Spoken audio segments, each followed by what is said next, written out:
Welcome to the channel Stories of Slavery.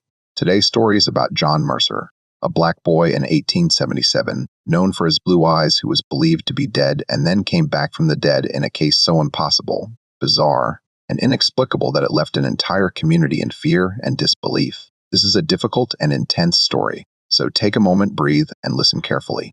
Before we begin, make sure to subscribe and write in the comments which city and country you're listening from. Your participation helps keep these stories remembered instead of buried. Let's begin. The winter of 1877 descended upon Charleston, South Carolina, with an unusual ferocity that old-timers claimed they hadn't witnessed in 4 decades. The Ashley River froze along its edges for the first time in living memory, and frost crept across the cobblestones of the old city like ghostly fingers reaching up from a forgotten past. But it wasn't the cold that would make this winter unforgettable. It was what emerged from the darkness on a frigid February night that would shake the foundations of everything the people of Charleston thought they understood about life, death, and the boundaries between them. On the evening of February 14, a boy walked through the iron gates of St. Michael's Cemetery just as the church bells struck midnight. His bare feet left no prints in the thin layer of snow that had fallen earlier that day. His clothes, tattered remnants of what had once been a simple cotton shirt and trousers, hung from his thin frame like grave shrouds. But it was his eyes that would haunt those who saw him first. Brilliant blue, luminous in the moonlight, set in a face as dark as polished mahogany. In an era where such a combination was rare enough to draw stares, these eyes seemed to glow with an otherworldly light that defied natural explanation. The night watchman, Silas Porter, a grizzled Confederate veteran who had seen horrors enough during the war to steel his nerves against most disturbances, dropped his lantern when he saw the boy. The glass shattered on the frozen ground, oil spreading in dark rivulets that reflected the moon like spilled mercury. Silas would later tell anyone who would listen that he had stared into the face of the impossible that night, a child he had helped bury with his own hands 3 weeks prior. The boy's name was John Mercer, and according to every official record, every witness, and every shred of physical evidence, he had died on January 22nd, 1877, at approximately 4:00 in the afternoon. To understand the impossibility of what happened that February night, we must first journey back 6 years earlier to the autumn of 1871, when John Mercer's story truly began, not with his death, but with his arrival into a world that had barely begun to heal from the wounds of war. John had been born in the turbulent spring of 1865, just as General Sherman's army was carving its way through the Corrales, and the Confederacy was breathing its last tortured breaths. His mother, Sarah Mercer, was a woman whose past remained shrouded in deliberate silence. She had appeared in Charleston in the summer of 1864, her belly already swollen with child, claiming to be a freed woman from Savannah, whose papers had been lost in a fire. In those chaotic final months of the war, with refugees streaming into the city from all directions, no one had questioned her story too closely. What drew attention and whispered speculation was the child she eventually bore. When John emerged into the world on a humid April morning, the midwife, an elderly woman named Esther Williams, who had delivered half the black children in Charleston over 4 decades, had gasped audibly. The infant's skin was dark, unmistakably African in heritage, but his eyes, when they finally opened 3 days after birth, were the color of a clear summer sky. In the strictly segregated society of Reconstruction-era Charleston, such anomalies carried dangerous weight. Eyes that blue suggested white ancestry, and white ancestry suggested stories that polite society preferred to leave unspoken. But Sarah Mercer offered no explanations. She worked as a washerwoman, taking in laundry from the better homes in the city, keeping her head down and her son close. They lived in a small wooden house on Archdale Street, in the heart of the neighborhood that had become home to Charleston's growing community of formerly enslaved people trying to build new lives in freedom's uncertain dawn. John grew up as a quiet, observant child. His unusual eyes made him a target for both curiosity and cruelty from other children, but he learned early to deflect attention with a gentle demeanor and quick smile. He attended the school established by the Freedmen's Bureau, where a northern teacher named Miss Catherine Hute recognized in him an uncommonly sharp mind. By the age of 6, John could read better than children twice his age. By 7, he was helping Miss Witt teach the younger students their letters, but it was his relationship with his mother that defined those early years.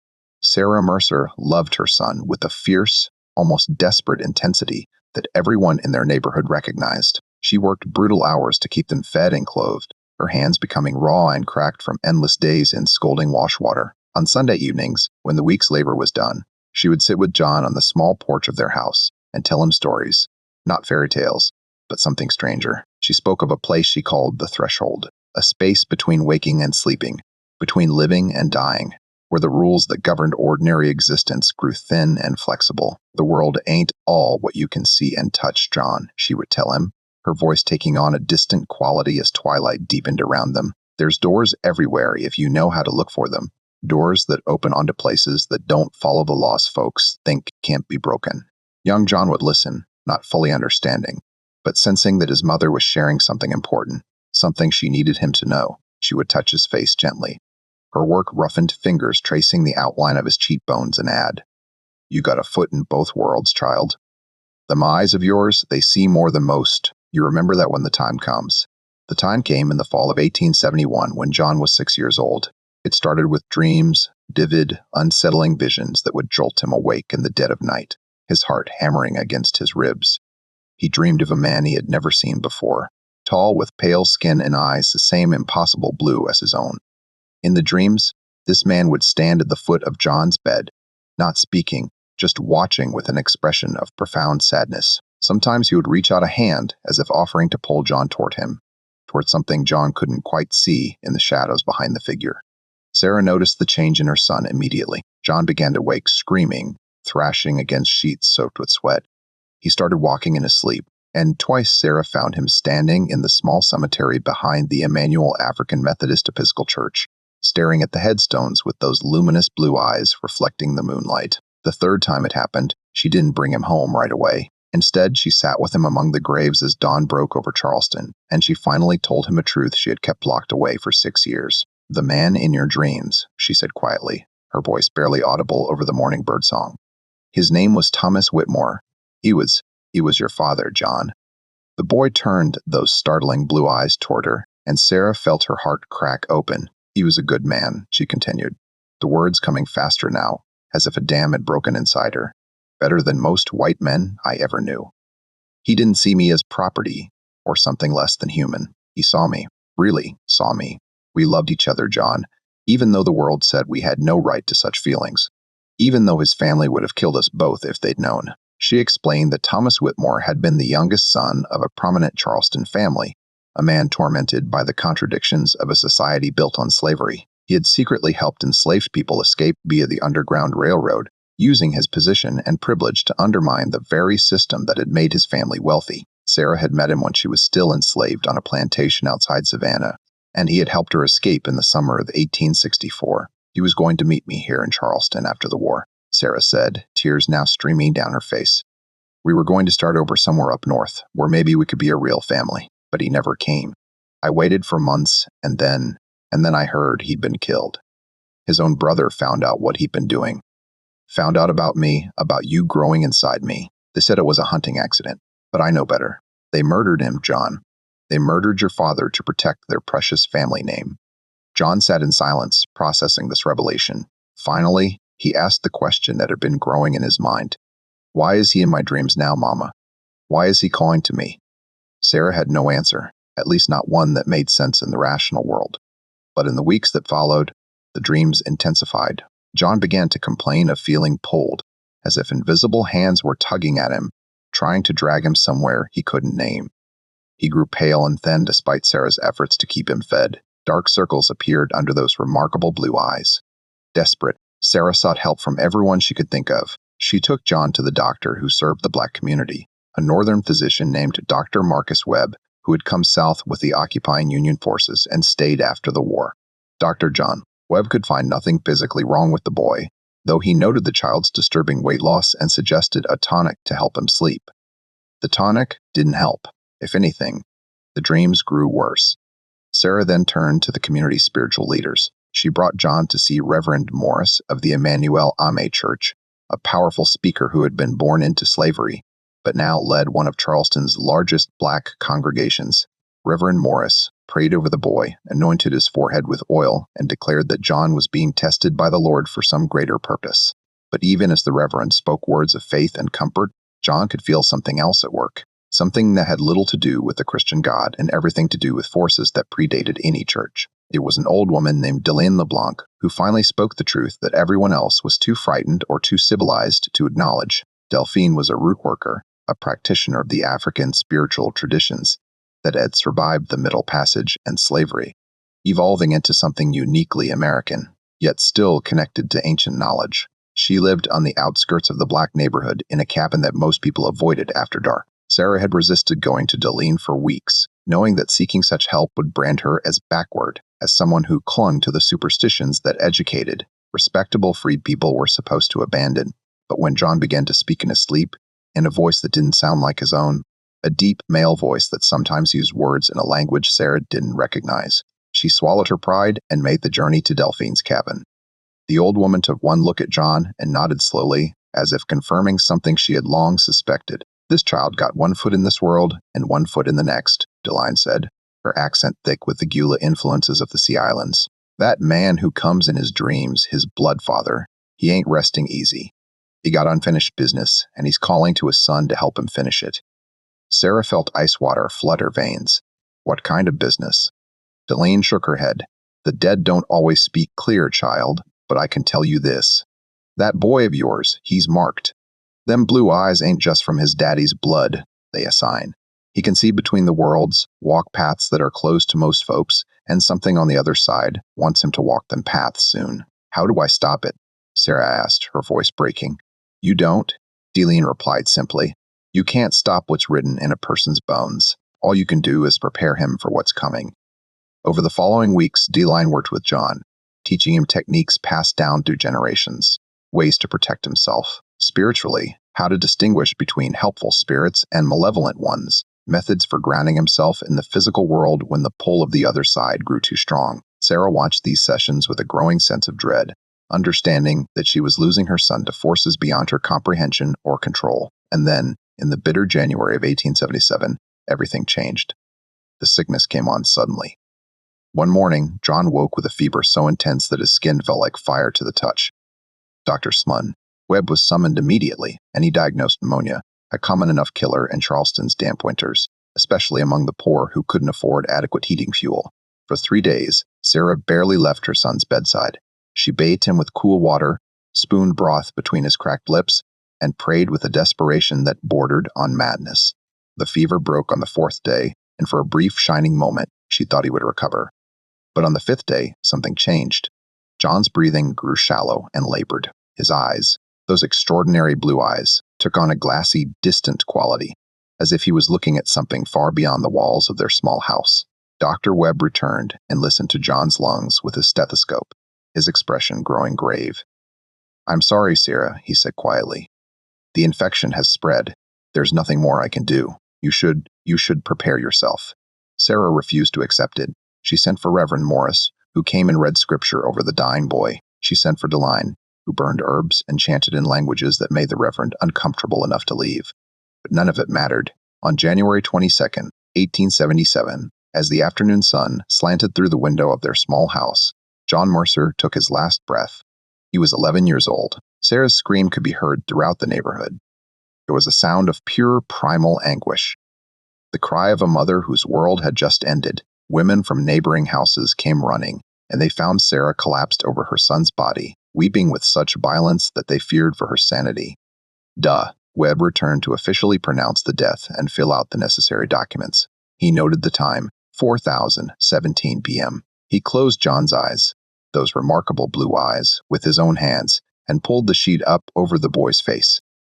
The funeral was held 3 days later at the Emmanuel Ame Church. Nearly 200 people attended, filling the pews and spilling out onto the street. They came to mourn not just the death of one child, but the loss of potential, the cutting short of a bright young life in a community that had already suffered more than its share of grief. John's body lay in a simple pine coffin at the front of the church. Several people would later testify that they had seen him there, had looked upon his peaceful face one final time before the lid was closed. Among them was Silas Porter, the night watchman who had known John slightly and had volunteered to help carry the small coffin to its final resting place. The burial took place in the cemetery behind the church in a plot that Sarah had purchased with the last of her savings. Reverend Morris spoke words of comfort, assuring the Moors that young John was now in the arms of Jesus, free from pain and suffering. As the coffin was lowered into the frozen ground, Sarah collapsed again, held upright only by the women on either side of her.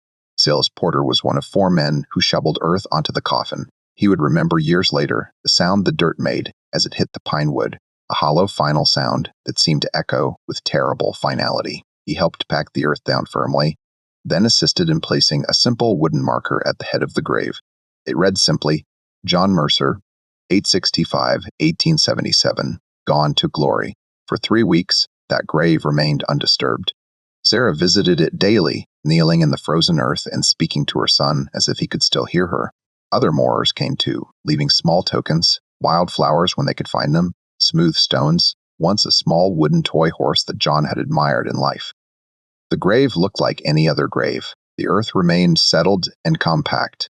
There was no indication that anything unusual was occurring beneath the surface. But on the night of February 13th, something changed. A few minutes past midnight, a young couple taking a shortcut through the cemetery claimed they heard sounds coming from the direction of the newer graves, a scratching, scraping sound, like fingernails on wood.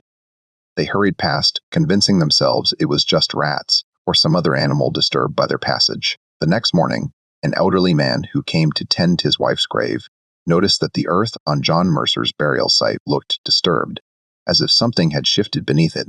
He mentioned it to Reverend Morris, who investigated and decided it was probably just the freeze-thaw cycles causing the soil to shift. He had seen it before. That evening, February 14th, Silas Porter began his nightly rounds of the cemetery. It was his job to ensure that no vandals disturbed the graves, a necessary precaution in a city still torn by the hatreds of war and Reconstruction. He carried a lantern and a heavy walking stick, and he knew every corner of St. Michael's Cemetery by heart. At precisely midnight, he would remember the exact moment because the church bells were ringing. He saw movement near the newer section of the graveyard. Assuming it was a stray dog, or perhaps a homeless person seeking shelter, he raised his lantern and called out a warning. What he saw froze the blood in his veins. A boy was standing beside an open grave. The grave Silas himself had helped fill just 3 weeks earlier.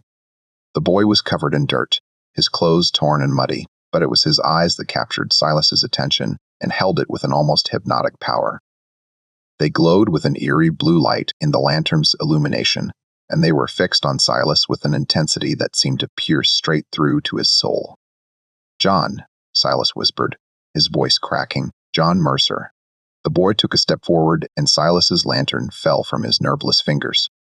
The glass shattered, but Silas barely noticed. He was staring at the impossible, at a violation of every natural law he had ever known. The boy opened his mouth as if to speak, but no words came out, only a dry rasping sound, like wind whistling through a hollow tree.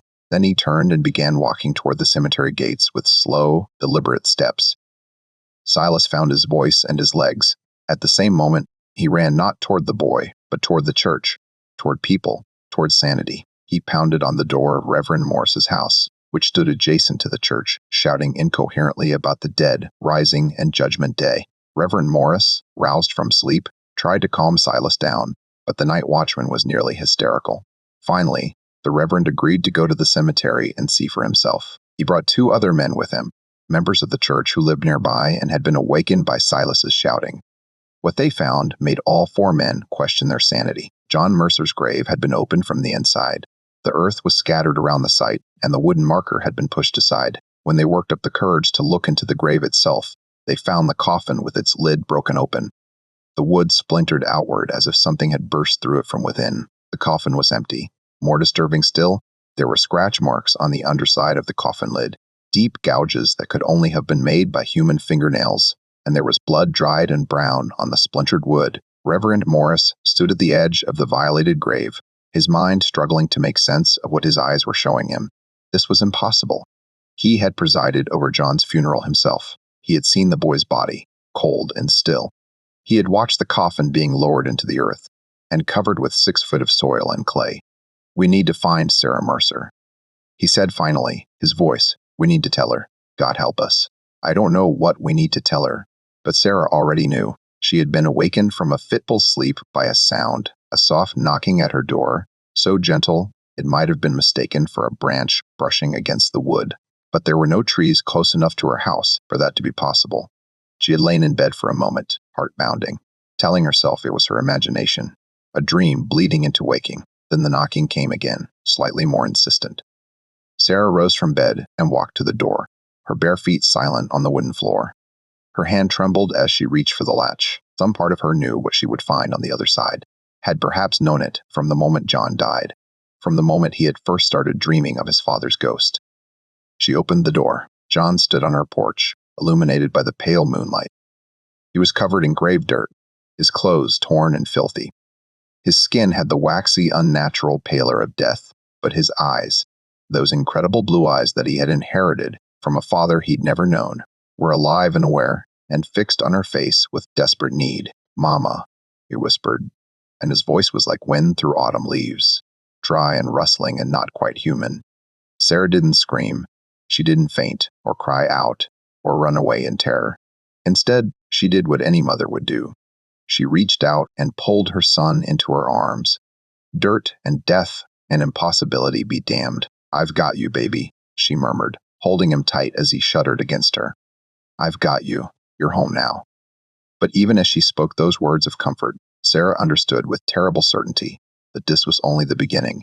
Her son had crossed a threshold that should not be crossed. He had returned from a place where no one should be able to return, and the world, both the living world and the world beyond, would not let such a transgression go unanswered. Whatever had brought John back from the dead had done so for a reason, and Sarah knew, with a mother's intuition and a root worker's understanding, that the price for such a miracle would be higher than she could possibly imagine. In the cemetery, Reverend Morris and his companions stood around the empty grave as dawn began to break over Charleston. They had no answers, no explanations that could reconcile what they were seeing with everything they believed about life, death, and the immutable laws of nature. "What do we do?" one of the men asked, his voice shaking. Reverend Morris looked at the violated grave, at the broken coffin, at the scratch marks that testified to unthinkable suffering. He thought of his theology, his training, his certainty that he understood how the world worked. All of it seemed to crumble to dust in the face of this impossible evidence. "We pray," he said, finally. "We pray for guidance, and we pray for protection, because a John Mercer has come back from the dead. If the Lord has allowed such a thing to happen, then there is a purpose to it that we cannot yet comprehend, and God help us all when that purpose is revealed." The men bowed their heads in prayer as the sun rose over Charleston, painting the sky in shades of red and gold that seemed prophetic in their intensity, like blood and fire, like judgment and transformation, like the dawn of something unprecedented in a city that had already witnessed more than its share of the impossible. In her small house on Archdale Street, Sarah Mercer held her son and rocked him gently, as she had when he was an infant. John clung to her, his two cold hands gripping her nightdress, his face buried against her shoulder. He smelled of earth and decay and something else, something that made Sarah's nose wrinkle, a sweet cloying scent that reminded her of jasmine blooming over a grave. "What happened, baby?" she whispered. "Where did you go?" John pulled back slightly and looked up at her with those luminous blue eyes. When he spoke, his voice was clearer now, more like the child she remembered, but underneath it, she could hear something else. An echo, perhaps, or a harmony, as if multiple voices were speaking in unison. "I went to find him, Mama," John said. "I went to find him, Mama," John said. "I went to find my father. He showed me the way back. He showed me how to open the door." Sarah felt tears streaming down her face. "What door, sweetheart? What door did you open?" John's eyes grew distant, as if he was looking at something she couldn't see, something that existed just beyond the veil of ordinary reality. "The door between the living and the dead," he said simply. "The door that's supposed to stay closed. But Mama, it's not closed anymore. I opened it. And now things can come through. Things that were trapped on the other side. I didn't know. I didn't understand what I was doing." A chill ran down Sarah's spine that had nothing to do with the winter cold. "What things, John? What's coming through?" But before her son could answer, a sound echoed through the pre-dawn stillness.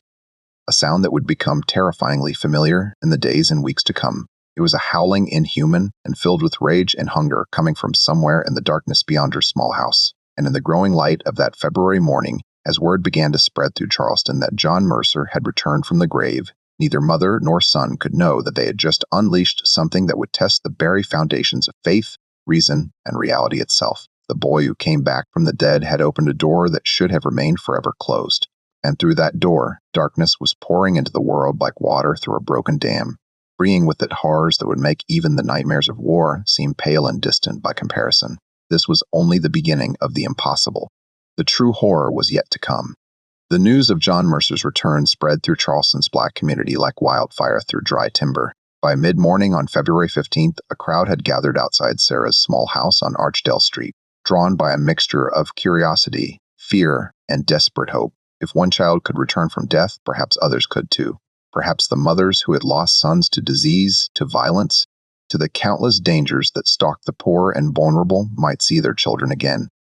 But there was also darker speculation. In hushed voices, people whispered about evil spirits, about demons taking human form, about divine punishment for unnamed sins. The more educated dismissed such talk as superstition, but even they couldn't explain what Silas Porter and Reverend Morris had witnessed in the cemetery. Sarah kept her door locked and her curtains drawn. Inside, she tended to John with the careful attention she might give to a fever patient.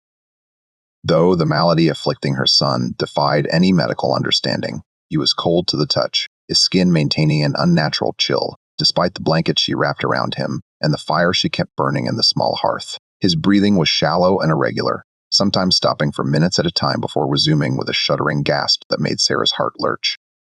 Most disturbing were his eyes. Those remarkable blue eyes now seemed to glow with their own internal light, especially in darkness.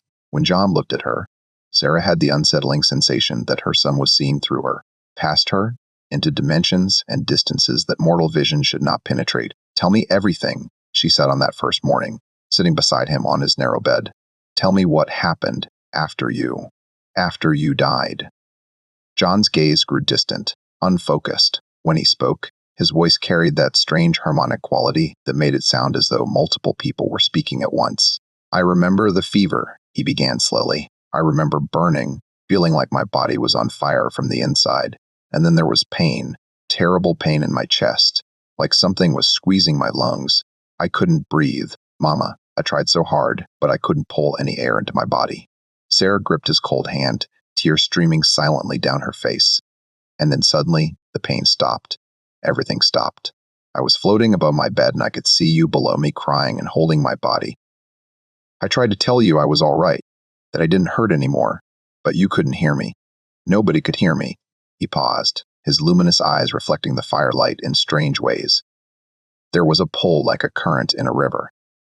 It was drawing me away from my body, away from you, away from everything I knew. I didn't want to go, but I couldn't resist it. The pull got stronger and stronger, and then everything went dark. John shuddered, and Sarah pulled the blankets tighter around him. When the darkness cleared, I was in a place that wasn't a place. It was gray and foggy, and I could hear voices all around me. Thousands of voices, maybe millions, all talking at once. Some were crying, some were screaming, some were just empty, making sounds that weren't quite words. "Where were you, baby?" "I don't know, Mama." Deline called it the threshold. "Remember the space between worlds? I think that's where I was. And I wasn't alone. There were others there. People who looked as confused as I felt. Some of them had been there a long time. I could tell because they were starting to fade, becoming see-through like smoke." John's grip on Sarah's hand tightened, his supernatural strength making her wasp. "I was so scared. I called out for you, for anyone who could help me. And that's when he appeared.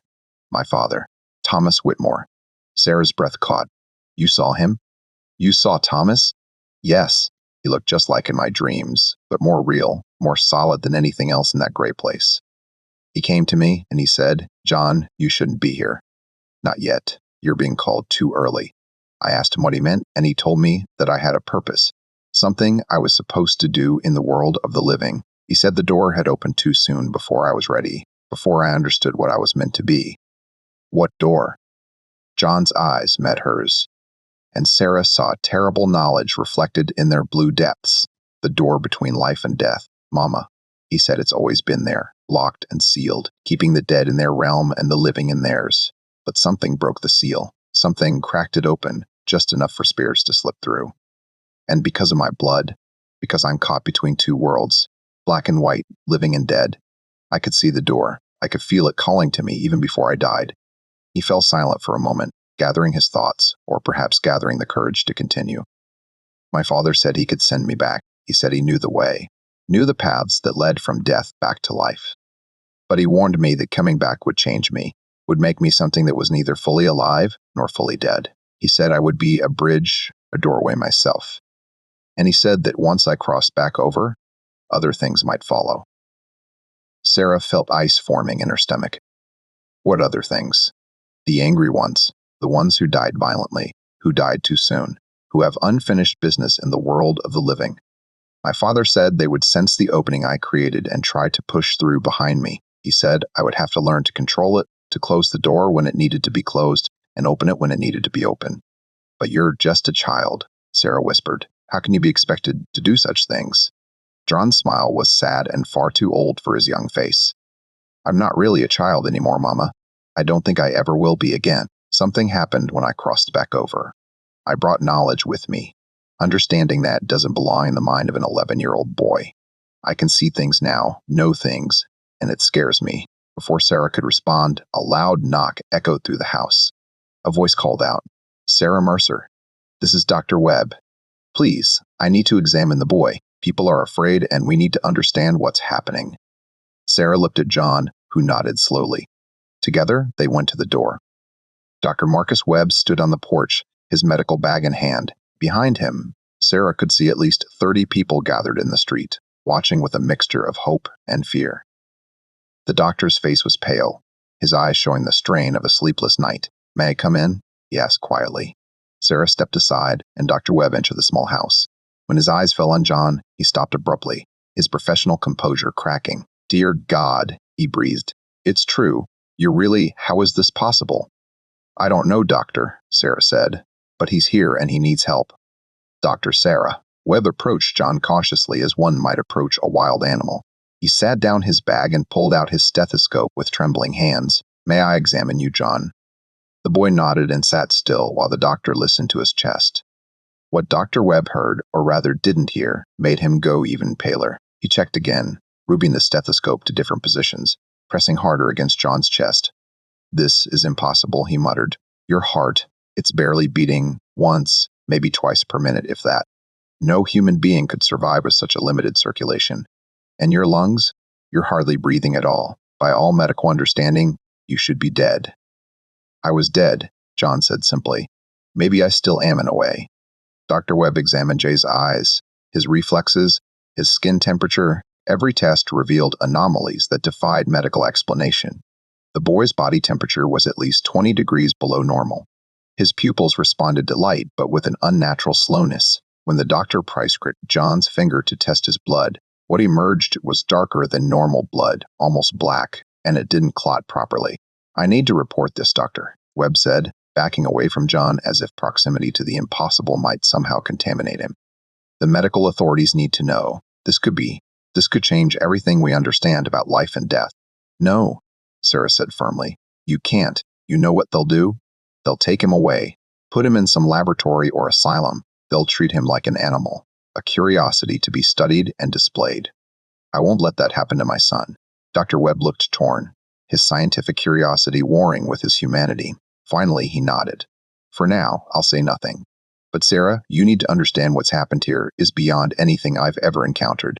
John isn't. He isn't fully alive in the way we understand life. And if word spreads, which it will, you won't be able to protect him from those who want to study him, or those who wanted to study him, or those who want to destroy him out of fear. The doctor's words proved prophetic. By the next morning, the story had spread beyond Charleston's black community and reached the white parts of the city. Newspapers picked up the tale with the Charleston Mercury running a sensational headline.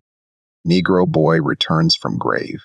Witnesses claim miracle or devilry in cemetery resurrection. The article was a mixture of fact, speculation, and barely concealed racism. It questioned whether John's return was a divine miracle or some form of voodoo witchcraft playing into white fears about African spiritual practices. It suggested that the entire incident might be an elaborate hoax, with the implication that black people were either gullible enough to believe such nonsense or dishonest enough to perpetrate it. The reaction was swift and varied.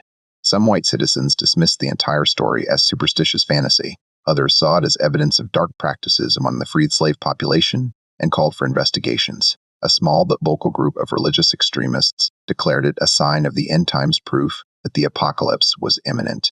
But it was the scientific community that took the most aggressive interest. By February 17th, 3 days after John's return, a delegation arrived from the Medical College of South Carolina. They demanded to examine John, insisting that the advancement of medical knowledge required investigation of such an unprecedented case. Sarah refused to let them in. She stood at her door, blocking their entry with her body and her will. "My son is not a specimen for your experiments," she told them, her voice steady despite her fear. "He's a child who's been through trauma. You will not touch him." The doctors argued. They threatened. They offered money. Finally, they left with promises or threats that they would return with legal authority to compel cooperation. That evening, Deline LeBlanc came to visit. The old root worker moved through the darkness like a shadow, avoiding the crowds and the curious onlookers. Sarah let her in immediately, grateful for guidance from someone who understood forces beyond the material world. Deline took one look at John and shook her head slowly. "Child, you done walked where the living ain't meant to walk and come back carrying things that don't belong in this world. Can you help him?" Sarah asked, desperately. "Help him? Maybe, but first, we got to understand what we're dealing with. John, you say you opened a door." The boy nodded. "I didn't mean to. I was just trying to come home. I know, baby, but intention don't matter much when you're dealing with the threshold.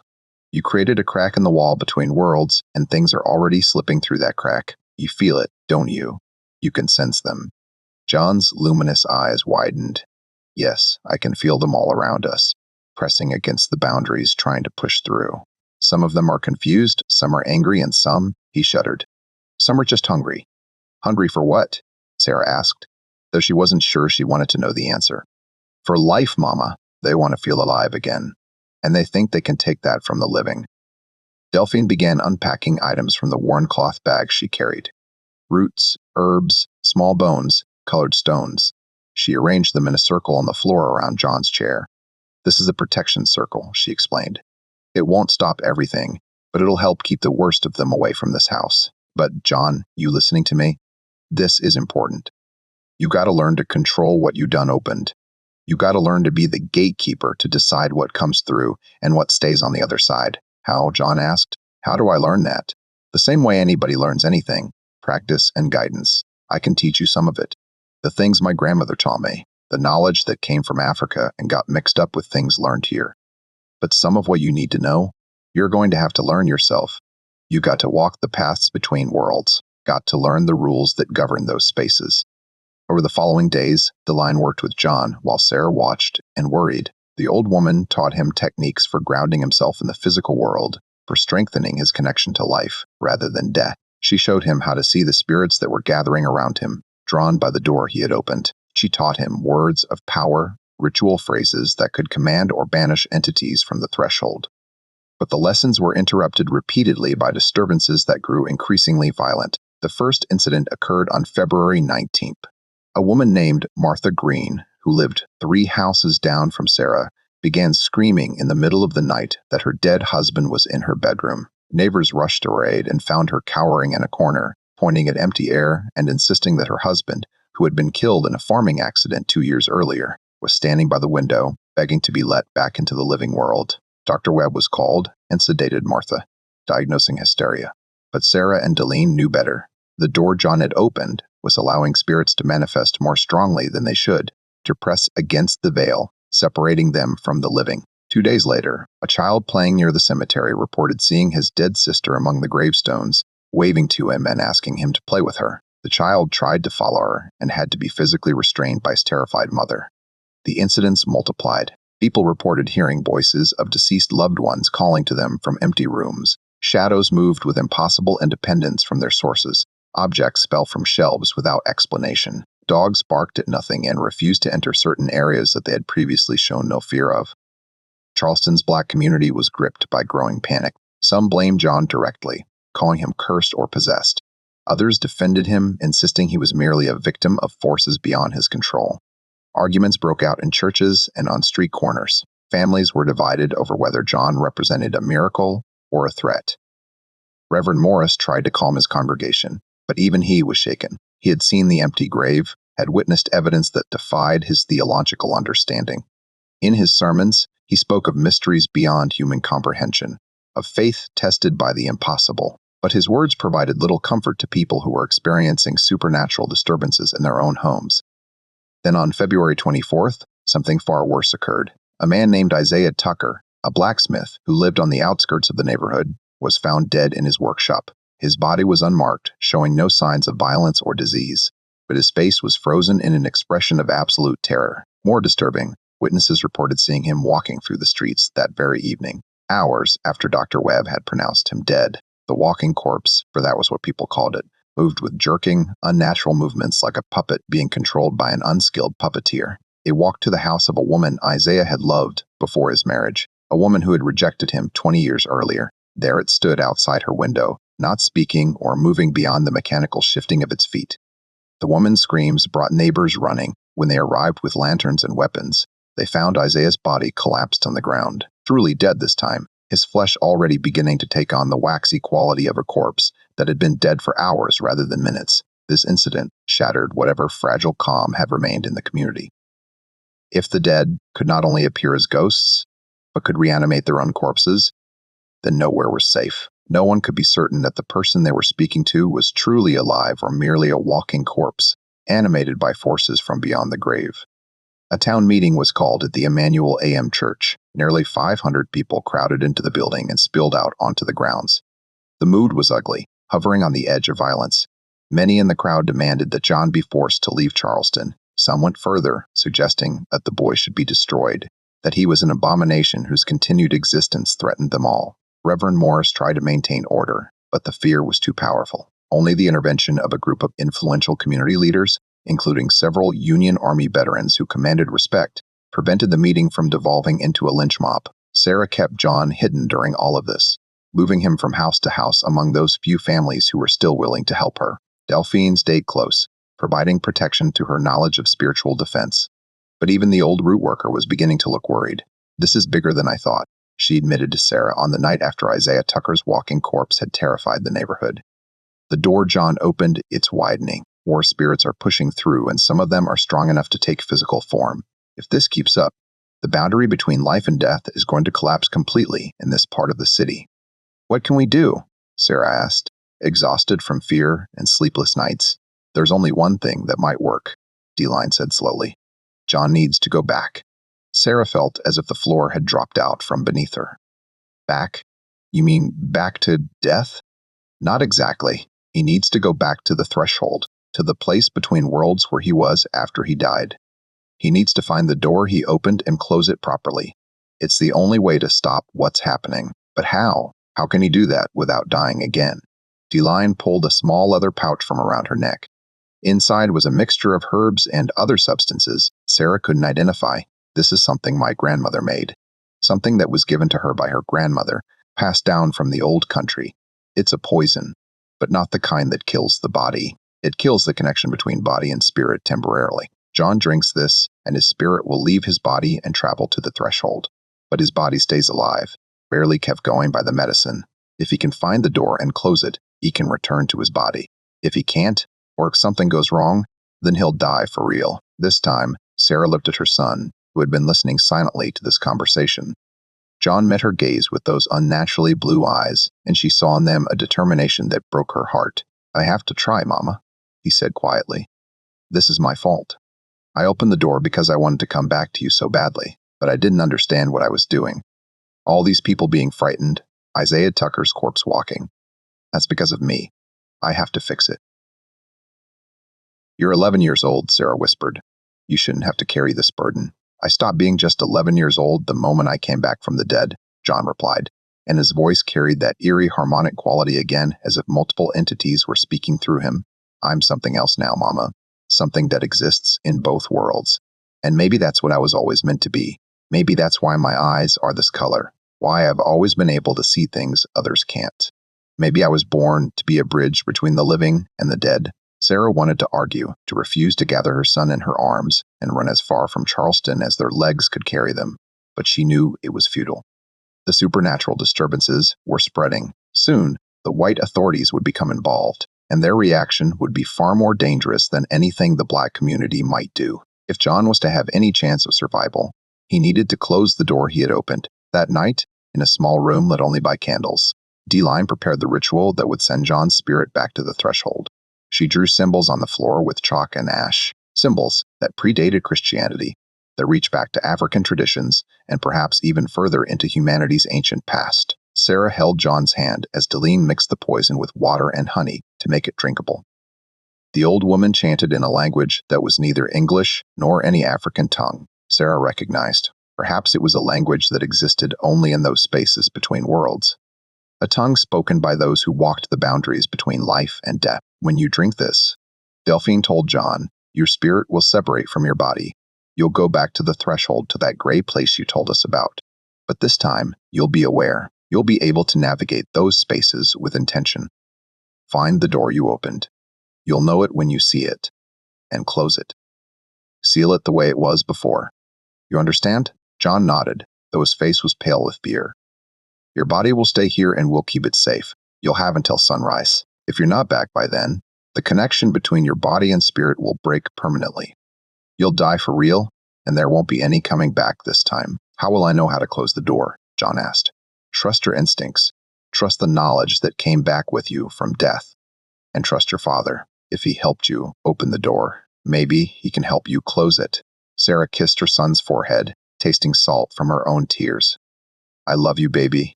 You come back to me. You hear? You come back to me. You come back. John squeezed her hand. Then he took the cup from D-Line and drank. The effect was almost immediate. John's eyes rolled back in his head, and his body went rigid. Sarah had to hold him upright to prevent him from falling as violent convulsions shook his small frame. Then, just as suddenly, he went completely still. His breathing stopped. His heartbeat ceased. For all intents and purposes, John Mercer was dead again.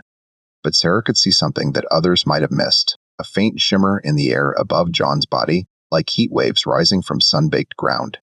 It was his spirit, she realized, separating from his physical form. D-Line began chanting again, weaving her voice around the protective symbol she had drawn, creating a spiritual barrier that would keep John's body safe while his spirit wandered the threshold. Sarah joined her, though she didn't know the words. She simply poured all her love, all her hope, all her desperate prayer into the sound, trusting that the intent mattered more than the language. Meanwhile, John's spirit was already far from that small, candlelit room. He found himself once again in the gray, foggy realm he had visited after his death, the threshold between worlds. But this time, he was aware in a way he hadn't been before. He could see the structure of this place, the way it existed as a liminal space connecting the world of the living to whatever lay beyond. The fog swirled around him, and he could hear the voices of the dead. Thousands upon thousands of them, all crying out, all seeking something. Some wanted to return to life. Some wanted to move on to whatever came after. Some were simply lost, trapped in this gray space, unable to find their way forward or back. Father, John called out into the mist, Thomas Whitmore, I need your help. For a long moment, there was no response. Then the fog began to part, and Thomas Whitmore emerged. He looked exactly as John remembered from his previous visit, a tall man with kind eyes, the same startling blue as John's own. I knew you would have to come back, Thomas said, his voice filled with sadness. I tried to warn you about what opening the door would mean. I know. I'm sorry. I just wanted to see my mother again so badly. But now, everything is going wrong. The dead are crossing over, frightening people, even taking over their corpses. I need to close the door, Father. I need to fix what I broke. Thomas nodded slowly. Follow me. I'll show you where it is. But John, you need to understand. Closing the door won't be easy. Other spirits have realized it's open, and they're fighting to keep it that way. They've been trapped here for so long, desperate to return to the living world. They won't give up that opportunity without a fight. As they walked through the gray landscape, John began to notice details he had missed before. The threshold wasn't empty space. It was layered with the shadows of the living world. He could see ghostly outlines of buildings, streets, even people moving through their daily lives. But all of it was translucent, insubstantial. It was as if the threshold existed simultaneously with the physical world, occupying the same space, but on a different frequency of existence. This is how we see the living, Thomas explained, gesturing to the shadow world around them.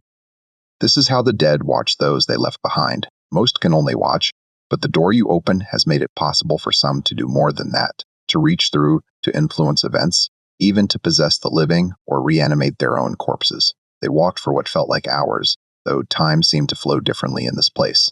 Finally, they came to a structure that made John's breath catch in his throat, though he reminded himself that he didn't technically need to breathe in this spiritual form. The door stood alone in the gray fog, massive and ancient, carved from some dark wood that seemed to absorb light rather than reflect it. It was covered in symbols that hurt to look at directly, characters that seemed to shift and change when John tried to focus on them, and it stood open, not wide, but cracked just enough for things to slip through. Around the door, spirits crowded and pressed, fighting to push through the opening. John could see them clearly now, the desperate, the angry, the hungry dead, all clamoring for a chance to return to the world of the living. Some had the faces of people he recognized from the cemetery. Others were strangers or had been dead so long they had forgotten what it meant to be human. "There," Thomas said, pointing at the door. "That's what you need to close, but look at how many are guarding it, trying to keep it open. They'll resist you with everything they have." John moved closer, and immediately the spirits turned their attention to him. He felt their hunger, their rage, their desperate need. They recognized him as the one who had opened the door, and they both blessed and cursed him for it. "You can't close it," one spirit shrieked. "Its form barely human anymore. We have a right to return. We have unfinished business. You opened it for us." Another howled. "You can't take it back now."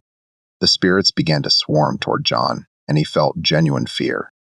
These weren't gentle ghosts or benign presences. These were entities that had been twisted by death, by years or decades or even centuries of existing in this gray liminal space. They would tear him apart if they could, would scatter his spirit so completely that he could never find his way back to his body. But then Thomas stepped forward, placing himself between John and the advancing horde. "Stand back," Thomas commanded, and his voice carried an authority that made even the most aggressive spirits pause. "This boy is under my protection. He came here to make things right, and you will not stop him." "Who are you to command us?" one of the spirits demanded. "I am Thomas Whitmore, and I am this boy's father. I died before my time, murdered by my own blood. But I do not seek to return to the living world. I know my place is here, and I accept it. But this child, he still has life in him, still has a purpose in the world you're trying to invade. I will not let you harm him." The spirits hesitated, and in that moment of uncertainty, Thomas turned to John. "You need to close the door now while I'm holding them back. But son, you need to understand something. Closing the door means sealing yourself off from this place. Once it's shut, you won't be able to see me anymore. You won't be able to visit me or speak with me. The connection between us will be severed." John felt tears that didn't technically exist streaming down his spiritual cheeks. "But I just found you. I just got to know my father. I know, and I wish we had more time. But the living and the dead aren't meant to mix freely. That boundary exists, for good reason. If you don't close this door, more people will die. More spirits will cross over and cause chaos. You have to do this, John." "How? How do I close it?" Thomas smiled sadly. "The same way you opened it with your will, with your nature as something that exists between both worlds. You straddle the boundary between life and death. John, that's your gift and your curse. Use that power to seal the door." John approached the massive door, feeling the resistance of the spirits behind him growing stronger. He placed his hands on the dark wood, and immediately he felt the enormity of what he was attempting. The door wasn't just a physical barrier. It was a metaphysical boundary, a fundamental separation between two states of existence. Opening it had been relatively easy because he had been desperate and had help from the other side. Closing it would require him to go against the will of hundreds, perhaps thousands of entities who wanted it to remain open. He thought of his mother waiting in that small room for him to return. He thought of his community terrorized by supernatural disturbances. He thought of Isaiah Tucker's walking corpse and the fear in people's eyes. And he thought of all the lives that would be destroyed if this door remained open. If the boundary between life and death continued to erode, John gathered his will, his consciousness, everything that made him himself, and he pushed. The door resisted. Behind him, he could hear the spirits howling in rage, could feel them trying to pull him away from his task. But Thomas was there, holding them back with a father's fierce determination to protect his child. "Close," John commanded, putting all his power into the word. "Close and seal, and let no more pass through." The door shuddered.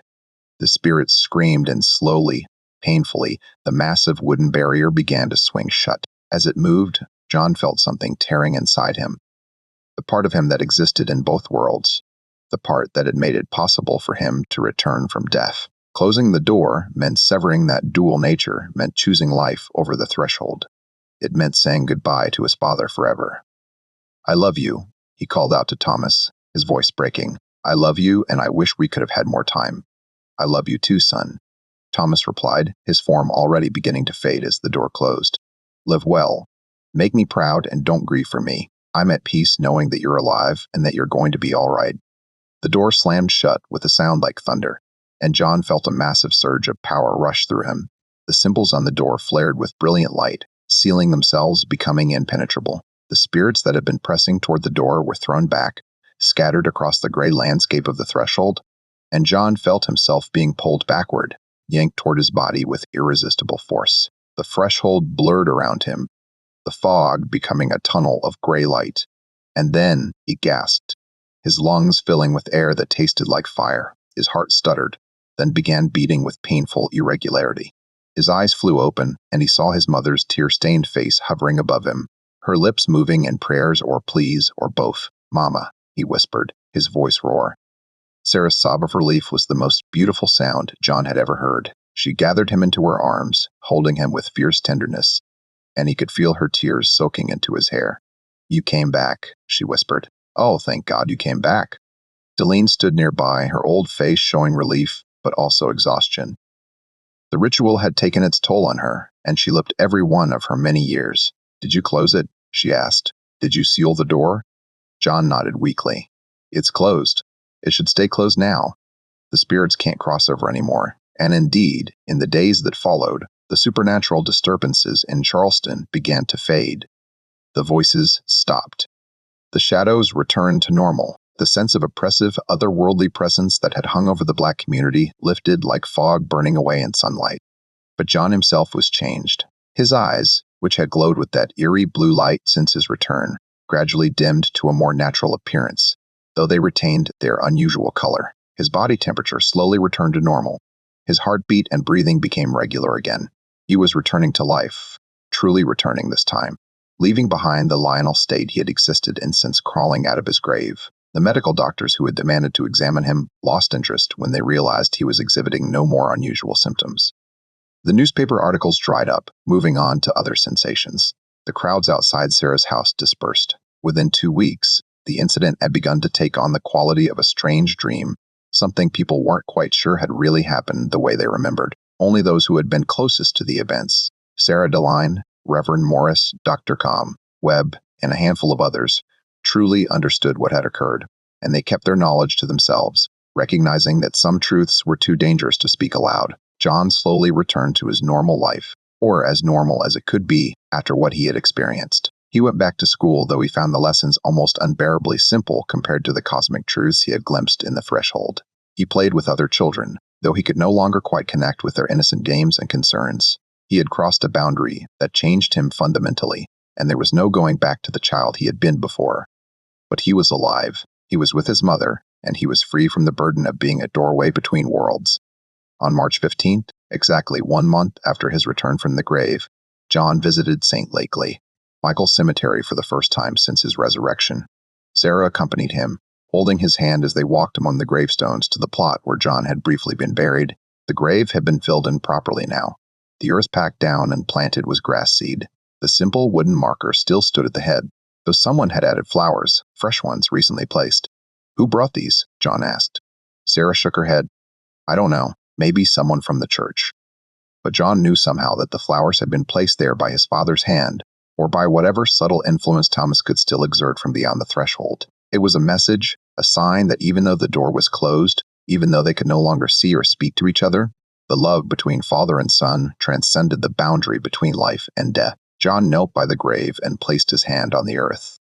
"Thank you," he whispered, knowing somehow that Thomas would hear. "Thank you for showing me the way home, and thank you for helping me close the door. I'll make you proud, Father. I promise." The wind rustled through the cemetery, carrying the scent of early spring flowers and fresh earth. Sarah stood behind her son, one hand on his shoulder, and together they stood in silent communion with the dead and the living, with the past and the future, with the impossible miracle that had been granted and the terrible price that had been paid for it. In the years that followed, John Mercer would grow into a man of remarkable character and quiet wisdom. He would become a teacher, then a minister, dedicating his life to helping others navigate the mysteries of existence and find peace with mortality. He would never speak publicly about what happened to him in the winter of 1877, but those who knew him well recognized that he carried within him a profound understanding of the boundary between life and death. a knowledge that made him uniquely suited to comfort the dying and console the grieving. And sometimes, on quiet nights, he would stand by his window and look up at the stars, and he would feel, just for a moment, the faint presence of his father watching over him from whatever realm lay. Beyond the threshold, the door was closed, sealed forever. But love, it seemed, could find ways to transcend even the most impenetrable barriers. Charleston would remember 1877 as the year of the impossible, the year when a black boy with blue eyes came back from the dead and changed everything the city thought it understood about the boundaries of reality. Some called it a miracle, some called it a hoax, some whispered about dark magic and forces beyond human understanding. But for Sarah Mercer, it was simply the year she got her son back, and nothing else mattered. She had stood at the edge of the abyss and pulled her child back from the darkness. She had fought against death itself and won. And if that wasn't a miracle, then the word had no meaning. As winter gave way to spring and the city began to heal from the terror that had gripped it, life slowly returned to normal.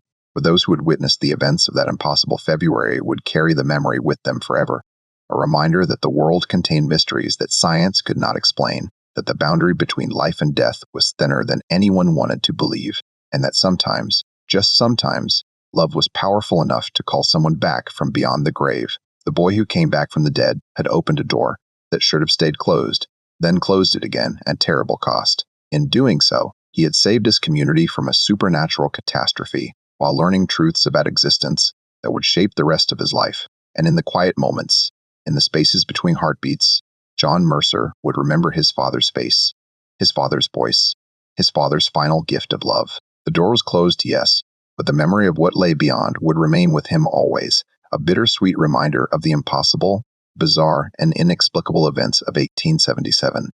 7.